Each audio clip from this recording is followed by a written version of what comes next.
So yesterday, some news came out that former Packers wide receiver Devin Funchess was signed by the Detroit Lions. It came out from Detroit Lions Twitter saying Lions have signed free agent tight end Devin Funchess. And he has moved from wide receiver to tight end, which I think makes sense considering he is a big-bodied 6'4" wide receiver. So I bet he can make that switch to tight end and be A-okay. But he has had a pretty interesting past few years. Initially, he signed with the Packers in April of 2020. And then that's when the COVID stuff started happening. He decides to opt out of that year. And then he skips that entire year, 2020. He comes in 2021, decides to come back to Green Bay. They allow him to stay. He takes somewhat of a pay cut. And throughout the offseason, there were questions as to whether or not he could, be a receiver that could take that next step forward, considering looking at his past, how he used to play with the Panthers and Cam Newton.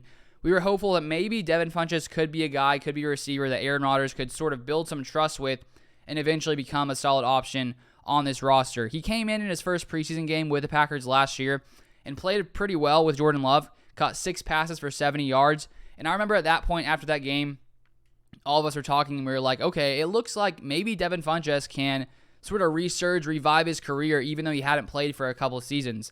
Then, unfortunately for him, he goes down in a joint practice with the Jets with a hamstring injury.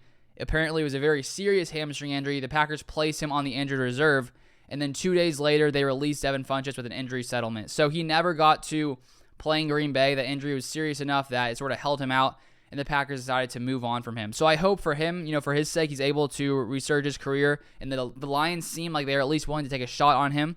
So I feel like if he has his opportunity, maybe he'll play well. Hopefully not against the Packers when the Lions play the Packers, but we'll see what he does this next season. But this sort of just shows you, I think, the Devin Funchess story, how quickly one player can go from someone that we think we could rely on to obviously that not being the case. Injuries come out of nowhere sometimes, and so it's unfortunate for some of these players who have opportunity and then unfortunately go down with injuries like Devin Funchess did with the Packers. So we'll see how he plays in 2021, 2022. What year are we in? 2022, that's right, with the Lions. But that is all for this one. Thank you guys so much for watching, and I will see you guys next time.